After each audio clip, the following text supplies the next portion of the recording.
దివంగత వైఎస్ రాజశేఖర రెడ్డి ఉంటే రాష్ట్ర విభజన జరిగేది కాదని కేకే రాజు అన్నారు. ఉత్తరం నియోజకవర్గం పార్టీ కార్యాలయంలో వైఎస్ఆర్ జయంతి వేడుకలు ఘనంగా నిర్వహించారు. ఈ సందర్భంగా ఆయన మాట్లాడుతున్నారు. కొన్ని పడుతున్న ఇబ్బందులు కూడా ఆయన చనిపోవడం కూడా ఒక కారణం. ఆయన ముఖ్యమంత్రిగా పనిచేసిన 5 సంవత్సరాల 3 నెలల కాలంలో నానుకున్న వాళ్ళు ఎవరైనా సరే ఇప్పుడు కూడా రాజశేఖర రెడ్డి గారిని కలిస్తే మనకు ఒక ధైర్యం, తప్పకుండా నానుకున్న వాళ్ళందరినీ కూడా హక్కుని చేర్చుకుని ఉన్నత శిఖరాలకు చేసిన ఆయన వ్యక్తిత్వం కానీ, ఆయనలో రాజకీయ చాతుర్యత కానీ, అందులో ఆయనలో ఉన్న రాజనీతి కానీ, అన్నిటికంటే ముఖ్యంగా ఆయనలో ఉన్న హోందాతనం, రాజకీయాల్లో హోందాతనంతో ఒక చిరునవ్వుతో ప్రతిపక్ష పార్టీలు కూడా ఆయన చిరునవ్వుతో ఆవేశపడి ఆ చిరునవ్వుతో ప్రతిపక్ష పార్టీలు కూడా ఒక చిరునవ్వుతో కంట్రోల్ చేసే వ్యక్తిత్వం ఉన్న మహానేత డాక్టర్ వైఎస్ రాజశేఖర రెడ్డి గారు. ఈరోజు ఆయన ఆశయాలను మనందరం కూడా కొనసాగించాల్సిన అవసరం ఉంది.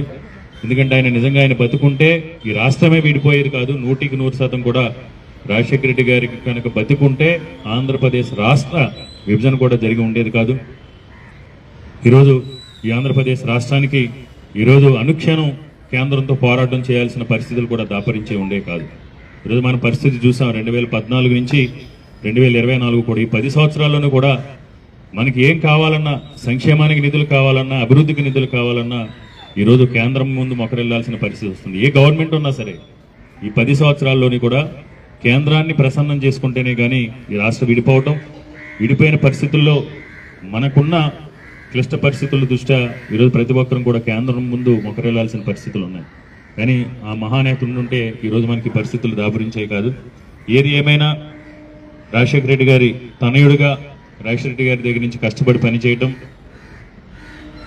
పేద ప్రజలకు మేలు చేయటం, పేద ప్రజలకు సంక్షేమం అందించడం, రాజశేఖర రెడ్డి గారు ఆశయాలైనటువంటి ఆరోగ్యశ్రీ కానీ, ఫీజు రియంబర్స్మెంట్ కానీ, మహిళా సాధికారత కానీ వాటన్నింటినీ కూడా కొనసాగించడం కోసం జగన్మోహన్ రెడ్డి గారు చేసిన పోరాట ఫలితంగా 2019 ఎన్నికల్లో ఒక మంచి మ్యాండేట్ని ప్రజలందరూ కూడా ఇచ్చి రాజశేఖర రెడ్డి గారు పైనుంచి రాజశేఖర రెడ్డి గారి ఆశీస్సులు, కింద ప్రజల ఆశీస్సులతో వైఎస్ఆర్ కాంగ్రెస్ పార్టీ అధికారంలోకి రావడం జరిగింది. వచ్చిన తర్వాత మనం ఏ విధంగా సంక్షేమం కానీ, అభివృద్ధి విషయంలో కానీ ఏ విధంగా ముందుకెళ్ళామో తెలుసు. పారదర్శకంగా జరగాలనే ఉద్దేశంతో చేసిన కొన్ని కార్యక్రమాలు, కొత్తగా తీసుకొచ్చిన కొన్ని వ్యవస్థల వల్ల ప్రజలకి, పార్టీకి సంబంధించిన కేడర్కి మధ్య సమన్వయం లోపించడం, ప్రజలతో కేడర్ కంటే కూడా అధికారులకు ఎక్కువ సత్సంబంధాలు ఉండటం, ఆ వ్యవస్థలో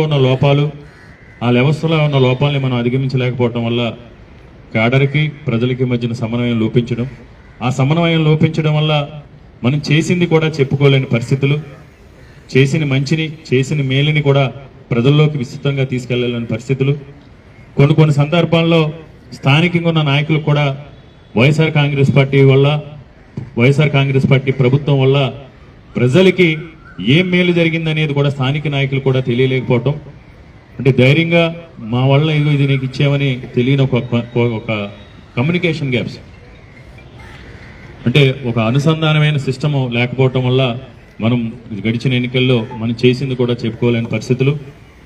అదేవిధంగా కూటమికి సంబంధించి 3 పార్టీల కలయికతో ఒక వ్యతిరేక ద్వారాన్ని వైఎస్ఆర్ కాంగ్రెస్ పార్టీ ప్రభుత్వం మీద ప్రజల్లోకి వాళ్ళు సమర్థవంతంగా తీసుకెళ్లటం, వైఎస్ఆర్ కాంగ్రెస్ పార్టీకి సంబంధించిన నాయకులు కానీ, కార్యకర్తలు కానీ వాళ్ళ కుటుంబ సభ్యుల ఓట్లు తప్పకుండా నిజాయితీగా వైఎస్ఆర్ కాంగ్రెస్ పార్టీ వేసే విధంగా పనిచేయగలిగారు తప్ప ప్రజల దగ్గరికి వెళ్ళి మోటివేట్ చేసి, ఎన్నికల్లో అయితే నా వ్యక్తిగత అభిప్రాయం, ప్రజల దగ్గరికి వెళ్ళి మోటివేట్ చేసి ప్రజల్ని తీసుకొచ్చే పరిస్థితులు అయితే క్షేత్రస్థాయిలో కొన్ని రకాల ఇబ్బందుల వల్ల అవి జరగలేదు. ఏదేమైనా మనం చేయాల్సిందంతా కూడా పార్టీ కార్యకర్తలకు సంబంధించి విశాఖ బీచ్ రోడ్లో ఘనంగా వైఎస్ఆర్ జయంతి వేడుకలు నగరంలో అత్యంత వైభవంగా నిర్వహించారు. సోమవారం బీచ్ రోడ్లో వైఎస్ఆర్ విగ్రహానికి నగర మేయర్ వెంకటకుమారి పూలమాలలు వేసి శ్రద్ధాంజలి ఘటించారు.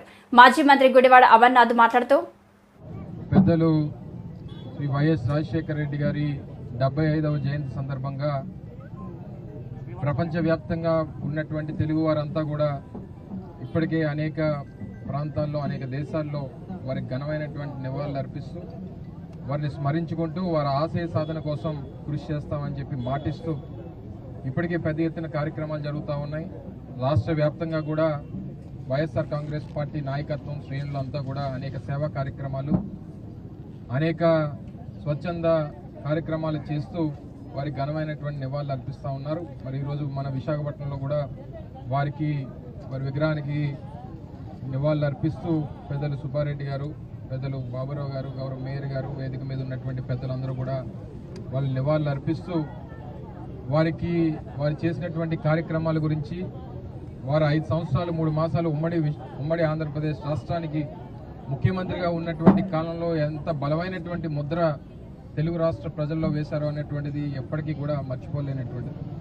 అనేక అభివృద్ధి సంక్షేమ కార్యక్రమాలతో పాటు ఈ రాష్ట్ర అభివృద్ధికి వారు పడినటువంటి తపన, ఈ రాష్ట్రం ఉమ్మడి ఆంధ్రప్రదేశ్ రాష్ట్రానికి వారు చేసినటువంటి సేవలు ఎప్పుడు కూడా మర్చిపోలేనివి.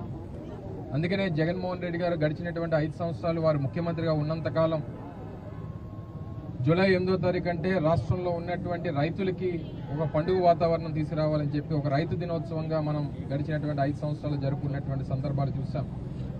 పెద్దలు జగన్మోహన్ రెడ్డి గారు మొన్న ఒక సందర్భంలో చెప్పినప్పుడు ఇప్పటికీ కూడా రైతు భరోసాకు సంబంధించి కేంద్ర ప్రభుత్వం నుంచి కానీ రాష్ట్ర ప్రభుత్వం నుంచి కానీ అందించాల్సినటువంటి సహాయాన్ని కూడా అందించకుండా ఈరోజు జరుగుతున్నటువంటి పరిస్థితులు మనం చూస్తూ ఉన్నాం.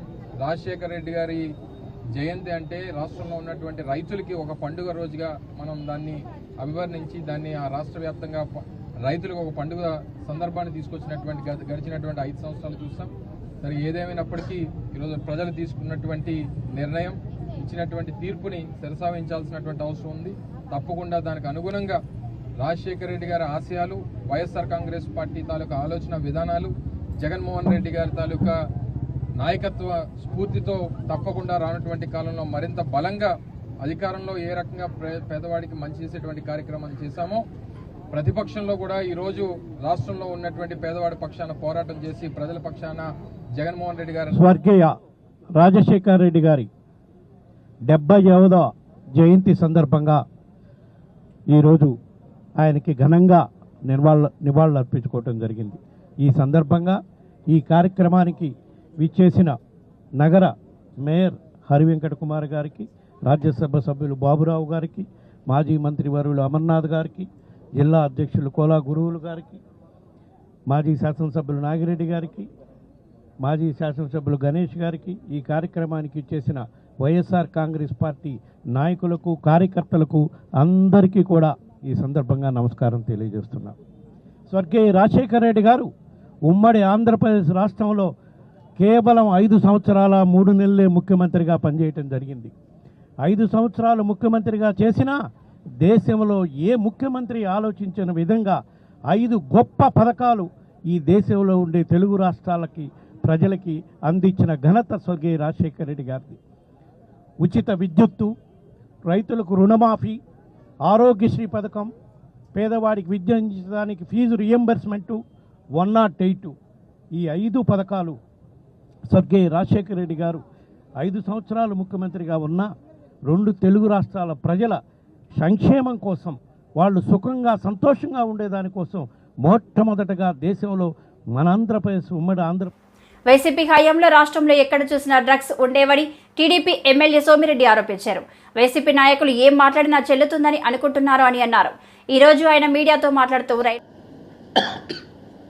సిగ్గుండాల మాట్లాడేదానికి ఇప్పుడు ఏంటంటే ఆయనకి డ్రగ్స్ అని ఎందుకు వచ్చిందంటే, అరే దాని మీద 2 అడిషనల్ డీజీపీలను వేస్తే ఈ రాష్ట్రంలో ఒకరు మంత్రిగా ఉండి ఒక రేవ్ పార్టీలో మంత్రిగా ఉండి రేవ్ పార్టీలో స్టిక్కర్ దొరికింది, పాస్పోర్ట్ దొరికింది. వాళ్ళని ఏదో కాళ్ళు పట్టుకొని దాన్ని కొంచెం ఆపుకున్నట్టుండవు, కానీ ఆగదు. ఆ భయమా నీకు? రేవ్ పార్టీలో నువ్వు రెడ్ హ్యాండ్గా నీ దొరికింది, నీ కార్ పాస్ దొరికింది.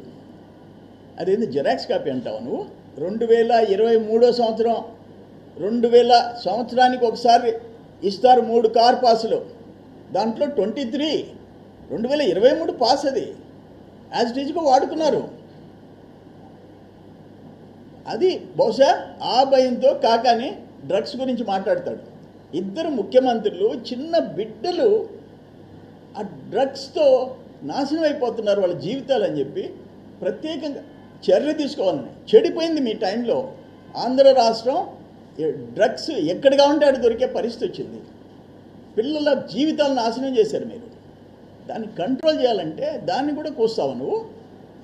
ఇటువంటి మనుషులు సరే. ఇంకా నీ సంగతి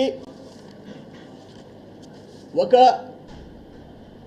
కల్తీ మద్యం, ఒక నకిలీ పత్రాలు, ఇంకా డాష్ డాష్ డాష్. లాస్ట్ 5 yearsలో గోవర్ధన్ రెడ్డి కాకాని గోవర్ధన్ రెడ్డి దోచుకున్నవి, సిస్టమ్స్ కొలాప్స్ చేసినాయి. ఒక ఎన్ఆర్ఈజేస్ నుంచి, ఒక ఇరిగేషన్ ఫండ్స్ నుంచి, ఒక ఇసుక నుంచి, ఒక ఎర్రమట్టి నుంచి, ఒక తెల్లమట్టి నుంచి, మట్టి నుంచి ఆగ్రహణ తెల్లరాయి వరకు, అక్కడున్న టోల్ గేట్ల వరకు దేంట్లో వదిలిపెట్టాం. గుర్తుపెట్టుకో, డెఫినెట్గా అనుభవిస్తావు. మీరు చేసిన దోపిడీ, మీరు చేసిన దుర్మార్గాలు. 100 మందిని మా వాళ్ళని సర్వేపల్లిలో జైలుకి పంపించావు. 100 మంది, 1000 మంది మీద తప్పుడు కేసులు పెట్టావు, 1000 మంది మీద పెట్టావు. ఈరోజు అనుభవిస్తావు. ఇప్పటికి ఎంతమంది సస్పెండ్ అయినారు, ఇంకెంతమంది అవుతారు? నీ పాపానికి ఎంతమంది అధికారులు సస్పెండ్ అవుతారు, ఎంతమంది జైలుకి పోతారో చూస్తాం. కమింగ్ 1 year 2 yearsలో చూస్తాం. వదిలిపెట్టే ప్రసక్తిలా. ఏదేమైనా నిన్న 2 ముఖ్యమంత్రులు కలుసుకోవటం మాకు చాలా సంతోషం వేసింది. నేను ట్వీట్లో కూడా పెట్టా. ఇప్పటిదాకా ముఖ్యమంత్రులు ఒకరు ప్యాలెస్కి, ఒకరు ఫామ్ హౌస్కి పరిమితం అయితే ప్రజానాయకులు అనిపించుకున్నారు. చంద్రబాబు నాయుడు గారు, రేవంత్ రెడ్డి గారు ఒక రోల్ మోడల్గా నిలిచారు. దేశంలో రోల్ మోడల్గా. ఆయన కాంగ్రెస్ అని చెప్పి ఈయన ఇంట్లో కూర్చోలే, ఈయన తెలుగుదేశం అని ఆయన ఇన్వైట్ చేయకుండా ఆపలా. వయసులో చిన్నోడైనా చంద్రబాబు నాయుడు నేనే వస్తా, మా రాష్ట్ర సమస్యలు ఉన్నాయి, 2 రాష్ట్రాలు తెలుగు వాళ్ళ రాష్ట్రాలు, వాటిని పరిష్కరించుకొని 2 రాష్ట్రాలు ముందుకు పోవాలని ఒక మంచి మెసేజ్ ఇచ్చాడు చంద్రబాబు నాయుడు గారు. దాన్ని చూసి అభినందించాలా. ప్యాలెస్లో కూర్చునే వాళ్ళకి ఏం తెలుస్తుంది ప్రజల కష్టాలు? ప్యాలెస్లో చెట్లు నరకాలా, షాపులు ముయ్యాలా? ఒక నియంత బతుకు నీది. పాపాలు చూపించావు ప్రజలకి జగన్మోహన్ రెడ్డి. నువ్వు ఇప్పుడు ఆయన ఈ ముఖానికి అసలు అది కూడా తెలీదు. ఆ నోట్ అంతా సాక్షి పేపర్ నుంచి వచ్చింది, అక్కడి నుంచి సజ్జల కుమారుడి దగ్గర నుంచి వచ్చింది. దాన్ని చదువుతా కూర్చున్నాడు 1 గంట సేపు కాకని. కానీ దీన్ని తీవ్రంగా ఖండిస్తున్నాం. నేను చెప్తుండా, ఇంకా నోరు పారేసుకుంటే, బాబు గారి మీద నువ్వు నోరు పారేసుకుంటే నిన్ను వదిలిపెట్టే ప్రసక్తిలా.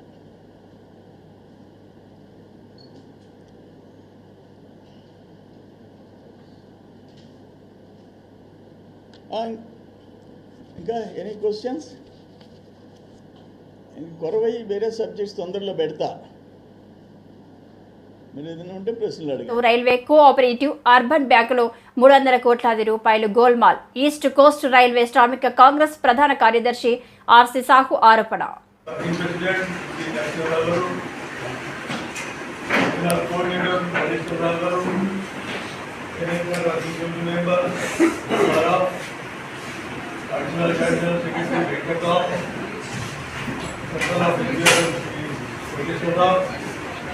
सभी मेरा कैडा बंधु सबको मेरा सभी आपको नमस्कार करता हूँ।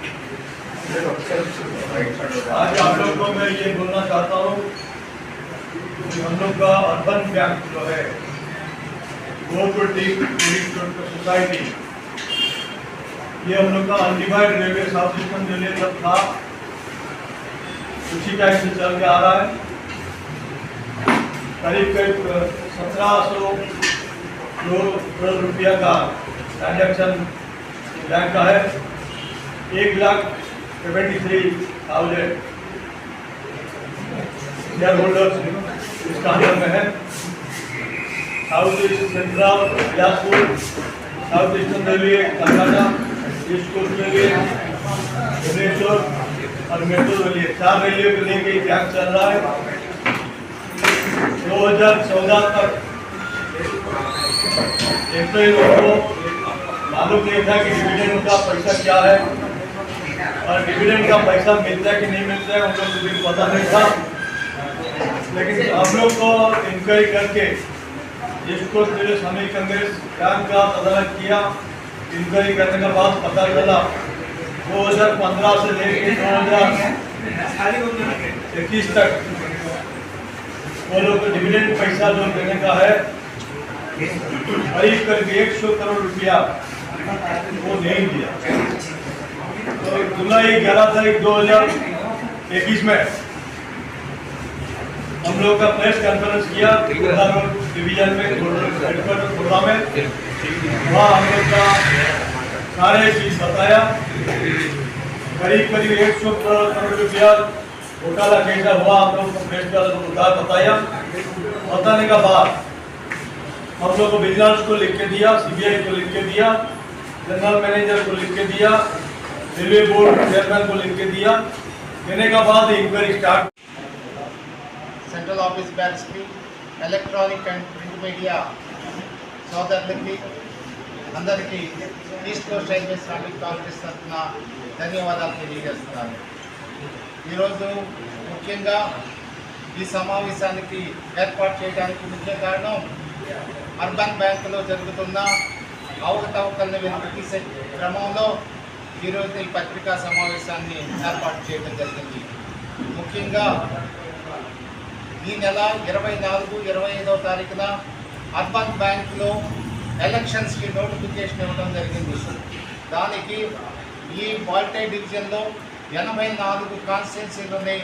ఆ 84 కాన్స్టిట్యున్సీలకి ఎలక్షన్స్ కండక్ట్ చేసి డైరెక్టర్స్ని ఎన్నుకోవడం కోసం ఎలక్షన్స్ని కండక్ట్ చేయడానికి బ్యాంక్ నిర్ణయించడం జరిగింది. ఈ రోజున బ్యాంకు గత 30 సంవత్సరాల నుండి కబంధ హస్తాలతో ఉండి చాలా ఎంప్లాయీస్కి షేర్ హోల్డర్కి అన్యాయం చేస్తూ షేర్ హోల్డర్గా ఉన్న ఎంప్లాయీకి ఇవ్వాల్సిన ఏవైతే వాళ్ళకి రావాల్సిన రాయితీలు ఉన్నాయో అవి ఇవ్వకుండా ఏదైతే బ్యాంకులో ఉన్న డబ్బుల్ని అక్రమంగా వాళ్ళు పక్కదారి పట్టిస్తూ ఎంప్లాయీకి ఏది రానియకుండా చేయడం జరిగింది. దీనికోసం సుదీర్ఘంగా పోరాటం చేసింది east coast railway traffic Congress. RC Sahu గారి నాయకత్వంలో సుదీర్ఘ విభజన సమస్యల చర్చల్లో రహస్యం ఎందుకు? మాజీ మంత్రి అంబటి రాంబాబు. ఇద్దరు సీఎంల భేటీలో చాలా ప్రశ్నలకు సమాధానం రాలేదని, అసలు సమావేశం ఎందుకు ఏర్పాటు చేశారో వివరణ ఇవ్వలేదని మాజీ మంత్రి రాంబాబు అన్నారు. సోమవారం ఆయన మీడియా సమావేశంలో మాట్లాడారు. తెలంగాణ ప్రభుత్వం డిమాండ్ చేస్తుంది కొన్ని అంశాలు అనేది అన్ని మీడియా ఛానల్లో విపరీతంగా ప్రచారమైంది. ఇప్పుడు కూడా ప్రచారం అవుతా ఉన్నది. ఈ ప్రచారం అవుతున్నటువంటి అంశాల మీద సమావేశం ముగిసిన తర్వాత తెలంగాణ ఉప ముఖ్యమంత్రి గారు, తెలంగాణ మంత్రులు, ఆంధ్ర రాష్ట్ర మంత్రులు ఒక సమావేశం ఏర్పాటు చేశారు. ఆ సమావేశంలో మీడియా ప్రతినిధులు ఇదే ప్రశ్నలు అడిగితే వాటికి సమాధానం చెప్పుకోకుండా దాటవేశారు. ఇది మరింత అనుమానాలకు తావు చూస్తున్నటువంటి అంశం. అసలు జనరల్గా ఇద్దరు ముఖ్యమంత్రులు మాట్లాడుకున్నారు అంటే ఆ ఇద్దరు ముఖ్యమంత్రులు మీడియా ముందుకు వచ్చి మాట్లాడతారని అందరూ ఎదురు చూశారు. చంద్రబాబు నాయుడు గారు, రేవంత్ రెడ్డి గారు ఉమ్మడి మీటింగ్ జరిగింది కాబట్టి వారిద్దరూ ఉమ్మడిగా మీడియా ముందుకు వచ్చి వివరణ ఇస్తారని అందరూ ఎదురు చూశారు. వాళ్ళు రాలేదు. మంత్రివర్గ సభ్యులు ఇచ్చారు. వారు కూడా ప్రశ్నలకు సమాధానం చెప్పుకోకుండా ఏదో రెండు మాటలు అట్లా మాట్లాడి ముక్తసరిగా మాట్లాడి వెళ్లిపోయినటువంటి సందర్భాలు ఉన్నాయి. ఇది చాలా దురదృష్టకరమైనటువంటి పరిణామంగా వైఎస్ఆర్ కాంగ్రెస్ పార్టీ భావిస్తుంది. రాష్ట్రంలో అనేక మంది కూడా ఇదే విధంగా భావిస్తున్నారనేది మా అభిప్రాయం. ఎందుకనంటే రాష్ట్రం విడిపోయి 10 సంవత్సరాలు పూర్తయింది. ఆంధ్రప్రదేశ్ 2 రాష్ట్రాలుగా విభజన జరిగినప్పుడు ఏపీకి మన రాష్ట్రానికి అనేకమైనటువంటి సమస్యలు అపరిష్కృతంగా మిగిలిపోయాయని, దానివల్ల మనకు తీవ్రమైన నష్టం జరుగుతుందనేటువంటి అభిప్రాయం ఈవెన్ చంద్రబాబు నాయుడు గారు కూడా చాలా సందర్భాల్లో చెప్పారు. రాష్ట్రం విడిపోయినప్పుడు మొదటిగా ముఖ్యమంత్రి అయింది నారా చంద్రబాబు నాయుడు గారు. 5 సంవత్సరాలు ఈ రాష్ట్రాన్ని పరిపాలన చేశారు. 10 సంవత్సరాలు హైదరాబాద్ ఉమ్మడి రాజధానిగా ఉండేటటువంటి వెసులుబాటును ఆ రోజు రాష్ట్ర విభజన జరిగినప్పుడు చట్టంలో పెట్టారు. ఎందుకనంటే రాజధాని లేని రాష్ట్రం కాబట్టి ఇన్ఫ్రాస్ట్రక్చర్ ఏర్పడిన తర్వాత 10 సంవత్సరాల ఇన్ఫ్రాస్ట్రక్చర్ పూర్తి చేసుకొని అప్పుడు హైదరాబాద్ నుంచి తరలి వెళ్ళిపోతారు అనేటువంటి భావనతో ఆ ప్రొవిజన్ పెట్టారు. ఆ అవకాశాన్ని మనకిచ్చారు విడిపోయినటువంటి రాష్ట్రంగా. నేను అడుగుతా ఉన్నా, అవకాశాన్ని ఎందుకు ఉపయోగించుకోలేకపోయాం? 5 సంవత్సరాలు ఈ రాష్ట్రాన్ని పరిపాలన చేసినటువంటి నారా చంద్రబాబు నాయుడు గారు అవకాశాన్ని ఉపయోగించుకోకుండా ఎందుకు పారిపోయి వచ్చారు అనేది ఇక్కడ ప్రశ్న అని అడుగుతా ఉన్నా. ఎందుకంటే ఈ సందర్భంలో చెప్పవలసినటువంటి బాధ్యత, గుర్తు చేయవలసిన బాధ్యత మాకుంది. ఎందుకు వచ్చేశారు? ఉమ్మడి రాజధానిని వదిలేసి ఆయన టకటక వచ్చేసాడు. వచ్చేసి ఇక్కడ ఆఫీస్ లేదు. ఆయనే చెప్తున్నాడు చాలా సందర్భాల్లో, బస్సులో ఉండి పరిపాలన చేశాను అని. ఎందుకు బస్సులో ఉండి పరిపాలన చేయవలసిన పరిస్థితి ఎందుకు ఏర్పడింది? రాజధాని ఇక్కడ ఏర్పడినప్పుడు, శాసనసభ కూడా ఏర్పడినప్పుడు, బిల్డింగ్ ఏర్పడినప్పుడు ఎందుకు మీరు వచ్చేశారు? అందరికీ తెలిసినటువంటి సత్యం అది. తప్పు చేసి వచ్చేశారు, మెడబట్టి గెంటేశారు, మీరు భయపడి పారిపోయి వచ్చేశారు, తీరని ద్రోహం చేశారు ఈ ఆంధ్రప్రదేశ్. నర్సీపట్నంలో ఇసుక పంపిణీ ద్వారా టీడీపీ నాయకులు 5 కోట్ల దోపిడీ చేసేందుకు రెడీ అవుతున్నారని మాజీ ఎమ్మెల్యే ఉమాశంకర్ గణేష్ సోమవారం ఆరోపించారు. అందరికీ నమస్కారం అండి. ఈరోజు స్పీకర్ గారు ప్రాతినిధ్యం వహిస్తున్న నర్సీపట్నంలో తెలుగుదేశం పార్టీ నాయకులు సుమారుగా 5 కోట్ల రూపాయలతో ఇసుక మరి దోపిడీకి రెడీ అవుతున్నారు. ఎందుకంటున్నానంటే ఇక్కడ స్టార్ట్ పాయింట్ లో సుమారుగా 70 నుంచి 80 వేల మరి టన్నుల యొక్క ఇసుకుంటే కేవలం 40 టన్నులే ఉందని చెప్పి, 40 వేల టన్నులు ఉందని చెప్పి మరి మిగతా 40 వేల టన్నులు కూడా దోపిడీ చేయడానికి సిద్ధంగా ఉన్నారు. అందుకని మీ ద్వారా జిల్లా కలెక్టర్ గారిని, ఆర్డీఓ గారిని, జేసీ గారిని కోరుతున్నాను, వెంటనే మీరు దాని మీద ఎక్కడ దోపిడీ జరగకుండా చేయాలని చెప్పి మీ ద్వారా తెలియపరచడం జరుగుతుంది. ముఖ్యంగా చెప్పాలంటే ఈ రోజు నర్సీపట్నం సంబంధించి ఇసుక స్టాక్ పాయింట్ గబ్బాల్లో ఉంది. నాకు తెలిసి ఈ సంవత్సరం జనవరిలో 29 నాటికి 1 టన్ను కూడా ఇసుక లేదు అక్కడ. ఈ 4-5 నెలల్లో సుమారుగా 1,00,000 టన్నుల వరకు కూడా రావడం జరిగింది ఇసుక. మాకు తెలిసిన సమాచారం ప్రకారం సుమారుగా 1,00,000 టన్నుల ఇసుక ఆ యార్డ్లో ఉంది. అయితే ముఖ్యంగా ఈ 4-5 నెలల్లో ఎవరికైనా ఇచ్చి ఉంటే, ఎవరైనా హౌసింగ్ కానీ ఏదైనా ఇచ్చి ఉంటే సుమారుగా 10,000, 20,000 టన్నులు అయ్యి ఉంటుంది. అంటే మిగతా 80,000 టన్నులు, 70,000 నుంచి 80,000 టన్నులు ఉన్న దాన్ని ఈ రోజు 40,000 టన్నులు అని చెప్పి చూపించి మిగతా 30,000 టన్నులు, 40,000 టన్నులు కూడా దోచుకోవడానికి, అంటే సుమారుగా 5 కోట్ల రూపాయలు దోచుకోవడానికి తెలుగుదేశం పార్టీ నాయకులు సిద్ధంగా ఉన్నారని చెప్పి మీ ద్వారా తెలియపరచడం జరుగుతుంది. ఎందుకంటే సుమారుగా వీల్ రేట్ల ప్రకారం చూస్తే మరి గతంలో 1,400 రూపాయలు మరి టన్ను ఉండేది, ఇప్పుడు 1,225 అంటున్నారు. వాళ్ళ రేటు ప్రకారం చూస్తే సుమారుగా 30,000 టన్నులు కానీ అయితే 3 కోట్ల పైగా, అంటే సుమారుగా 4.5-5 కోట్ల వరకు కూడా దోపిడీ జరుగుతుందని మరి మీ ద్వారా తెలియపరచడం జరుగుతుంది. అందుకనే మేము అంటున్నప్పుడే, ఎందుకంటేనంటే ఈ రోజు ఏదైతే 4వ తారీఖుని మరి ఎలక్షన్లు డిక్లేర్ అయినాయో, ఫలితాలు వచ్చినాయో, ఆ రోజే తెలుగుదేశం పార్టీ నాయకులు అక్కడికి వెళ్లి తాళాలు వేయడం, మరి తాళాలు వేసిన తర్వాత మరి ఏం జరిగిందో ఈ 4 రోజుల నుంచి తెలియదు, ఇసుక ఉందో లేదో కూడా తెలియదు. అసలు తాళాలు వేసింది ఎవరు, తాళాలు వేయమంది ఎవరు కూడా వెంటనే మరి పోలీసు వారికి కానీ, అధికారులు కానీ అందరూ కూడా మరి చేయాలని చెప్పి వాళ్ళ మీద చర్యలు తీసుకోవాలని చెప్పి ఈ సందర్భంగా తెలియపరచడం జరుగుతుంది. ముఖ్యంగా చెప్పాలంటే ఈ రోజు చూస్తే అక్కడ చాలా మంది అధికారులు వెళ్లారు, టేబుల్ తో కొలుస్తున్నారు. టేబుల్ తో కొలిసి 30,000 ఒకరు అంటారు టన్నులు, 40,000 అంటారు, 50,000 అంటారు. ఇది కాకుండా మేము ఒకరినే కోరుతాం, కలెక్టర్ గారిని కోరేది ఏంటంటే ఏదైతే ఈ 4 నెలల్లో 5 నెలల్లో ఎన్ని టన్నులు లారీలు ఇక్కడికి వచ్చిందో రికార్డు తీయించండి. ఫస్ట్ ఎన్ని టన్నులు ఇక్కడ నుంచి వెళ్ళింది రికార్డు తీయించండి. ఎందుకంటే రికార్డు మరి మైన్స్ వాళ్ళ దగ్గర ఉందా, లేకపోతే రెవెన్యూ దగ్గర ఉందా, ఎవరి ఉందో మాకు తెలియదు. కానీ ఎట్టి పరిస్థితులు కూడా ఎన్ని టన్నులు ఇక్కడికి వచ్చింది అనేది మాకు సమాచారం సుమారుగా 1,00,000 టన్నులని ఉంది.